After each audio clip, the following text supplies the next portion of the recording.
Assalamualaikum warahmatullahi wabarakatuh. Salam sejahtera bagi kita semua. Salam. Om Swastiastu, Namo Buddhaya, salam kebajikan. Apa kabar rekan-rekan semua?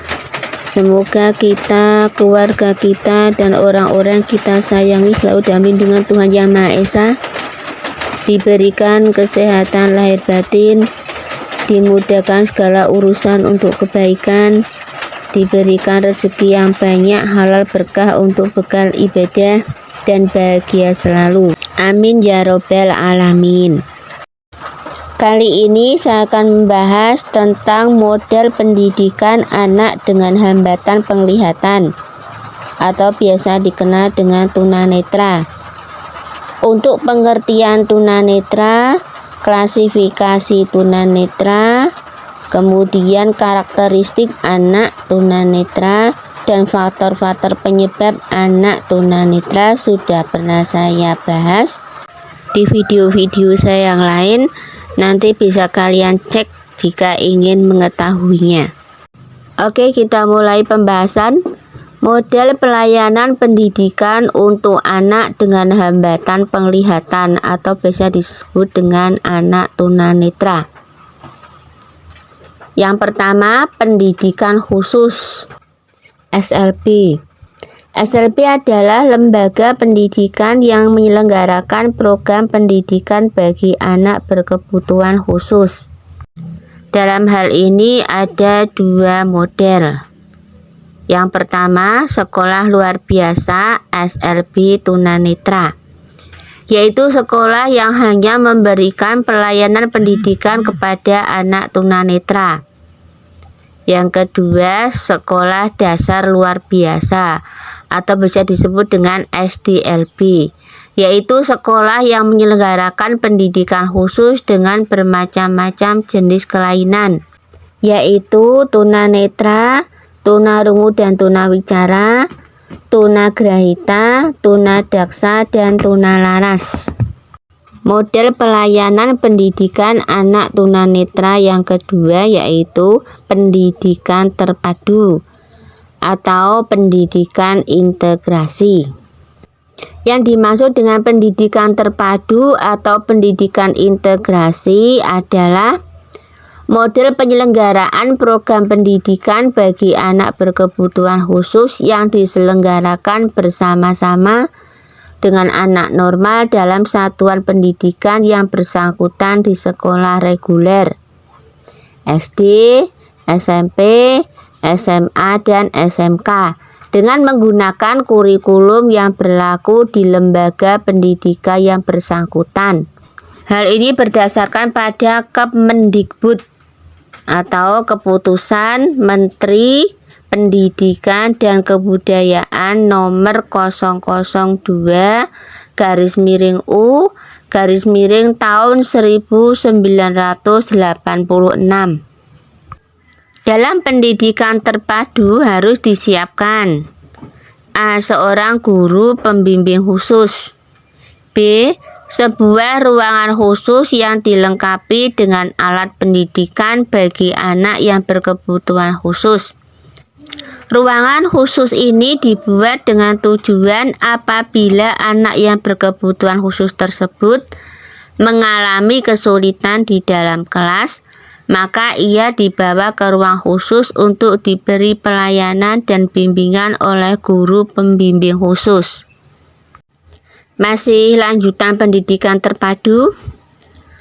Untuk membantu kesulitan yang dialami oleh anak berkebutuhan khusus, maka di sekolah terpadu disediakan guru pembimbing khusus atau biasa dikenal dengan GPK yang berfungsi sebagai konsultan bagi guru kelas, kepala sekolah atau anak berkebutuhan khusus itu sendiri, dan berfungsi juga sebagai pembimbing di ruang bimbingan khusus atau guru kelas pada kelas khusus. Ada 3 bentuk keterpaduan dalam layanan pendidikan bagi anak berkebutuhan khusus menurut Depdiknas atau Departemen Pendidikan Nasional tahun 1986, yaitu A. A. Bentuk kelas biasa, B. Kelas biasa dengan ruang bimbingan khusus, dan C. Bentuk kelas khusus. Lanjut, bentuk keterpaduan dalam layanan pendidikan bagi anak berkebutuhan khusus menurut Depdiknas, Departemen Pendidikan Nasional, tahun 1986 ada 3 bentuk. Yang pertama, bentuk kelas biasa. Anak berkebutuhan khusus belajar di kelas biasa secara penuh dengan menggunakan kurikulum biasa. Oleh karena itu, sangat diharapkan adanya pelayanan dan bantuan guru kelas atau guru bidang studi semaksimal mungkin dengan memperhatikan petunjuk-petunjuk khusus dalam melaksanakan kegiatan belajar mengajar di kelas biasa.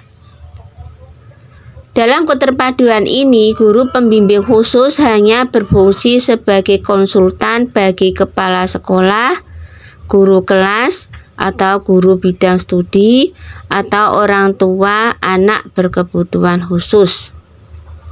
Sebagai konsultan, guru pembimbing khusus berfungsi sebagai penasehat mengenai kurikulum maupun permasalahan dalam mengajar anak berkebutuhan khusus. Oleh karena itu, perlu disediakan ruang konsultasi untuk guru pembimbing khusus. Oke, lanjut. Untuk pendekatan, metode, cara penilaian yang digunakan pada kelas biasa ini tidak berbeda dengan yang digunakan pada sekolah umum. Namun, untuk beberapa mata pelajaran disesuaikan dengan ketunaan anak. Misalnya, untuk pelajaran menggambar, matematika, menulis, membaca perlu disesuaikan dengan kondisi anak berkebutuhan khusus tersebut. Lanjut, bentuk keterpaduan dalam layanan pendidikan anak berkebutuhan khusus menurut Depdiknas yang kedua yaitu kelas biasa dengan ruang bimbingan khusus. Bahwa anak berkebutuhan khusus belajar di kelas biasa dengan menggunakan kurikulum biasa serta mengikuti pelayanan khusus untuk mata pelajaran tertentu yang tidak dapat diikuti oleh anak berkebutuhan khusus bersama dengan anak normal. Pelayanan khusus tersebut diberikan di ruang bimbingan khusus oleh guru pembimbing khusus atau biasa dikenal dengan GPK dengan menggunakan pendekatan individu dan metode peragaan yang sesuai.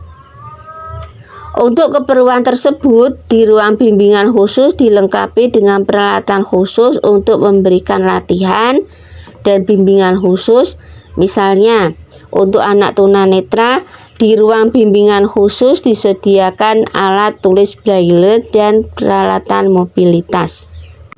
Yang ketiga yaitu bentuk kelas khusus. Bahwa anak berkebutuhan khusus mengikuti pendidikan sama dengan kurikulum di SLB, sekolah luar biasa secara penuh di kelas khusus pada sekolah umum yang melaksanakan program pendidikan terpadu. Keterpaduan ini disebut juga dengan keterpaduan lokal atau bangunan atau keterpaduan yang bersifat sosialisasi. Pada tingkat keterpaduan ini, guru pembimbing khusus berfungsi sebagai pelaksana program di kelas khusus. Untuk pendekatan, metode, dan cara penilaian yang digunakan seperti yang digunakan di sekolah luar biasa atau SLB. Keterpaduan pada tingkat ini hanya bersifat fisik dan sosial, artinya anak berkebutuhan khusus dapat dipadukan untuk kegiatan yang bersifat non-akademik, seperti olahraga, keterampilan, juga sosialisasi pada waktu jam-jam istirahat atau acara lain yang diadakan oleh sekolah. Lanjut, model pelayanan pendidikan anak tunanetra yang ketiga yaitu model guru kunjung. Model guru kunjung usia sekolah ini dilakukan dalam upaya pemerataan pendidikan bagi anak yang berkebutuhan khusus usia sekolah. Model guru kunjung dilakukan oleh karena sesuatu hal di mana anak tersebut tidak dapat belajar di sekolah khusus atau sekolah lainnya. Seperti A. Tempat tinggal yang sulit dijangkau akibat kemampuan mobilitas yang terbatas. B. Jarak sekolah dan rumah terlalu jauh. C. Kondisi anak tunanetra yang tidak memungkinkan untuk berjalan. D. Menderita penyakit yang berkepanjangan. Maka model guru kunjung dapat dilakukan. Pelayanan pendidikan dengan model guru kunjung ini bisa dilaksanakan di beberapa tempat. Di antaranya A. Rumah anak tunanetra sendiri. B. Sebuah tempat yang dapat menampung beberapa anak tunanetra. C. Rumah sakit. Kurikulum yang digunakan pada model guru kunjung adalah kurikulum pendidikan luar biasa atau bisa dikenal dengan PLB dan dikembangkan menjadi program pendidikan individual yang disesuaikan dengan kemampuan dan kebutuhan masing-masing anak berkebutuhan khusus tersebut. Model pelayanan pendidikan anak tunanetra yang keempat yaitu model pendidikan inklusif. Pendidikan inklusif adalah pendidikan reguler yang disesuaikan dengan kebutuhan siswa yang memerlukan pendidikan khusus pada sekolah reguler. Layanan pendidikan di dalam pendidikan inklusif memperhatikan A. Kebutuhan dan kemampuan siswa. B. Satu sekolah untuk semua. C. Tempat pembelajaran yang sama bagi semua siswa. D. Pembelajaran didasarkan kepada hasil asesmen. E. Tersedianya aksesibilitas yang sesuai dengan kebutuhan siswa sehingga siswa merasa aman dan nyaman. F. Lingkungan kelas yang disesuaikan dengan kebutuhan siswa. Adapun kurikulum yang digunakan adalah kurikulum yang fleksibel yang disesuaikan dengan kemampuan dan kebutuhan setiap siswa. Adapun pendidikan inklusif pada dasarnya memiliki dua model. Yang pertama, model inklusi penuh. Model ini menyertakan peserta didik berkebutuhan khusus untuk menerima pembelajaran individual dalam kelas reguler. Yang kedua, model inklusif parsial. Model parsial ini mengikutsertakan peserta didik berkebutuhan khusus dalam sebagian pembelajaran yang berlangsung di kelas reguler dan sebagian lagi dalam kelas-kelas full out dengan bantuan guru pendamping khusus. Cukup di sini pembahasan dari saya tentang model pendidikan anak berkebutuhan khusus jenis tunanetra. Terima kasih bagi yang sudah meluangkan waktu untuk membuka channel ini, yang selalu mendukung channel ini, yang sudah tekan tombol like, subscribe, dan aktifkan tanda lonceng.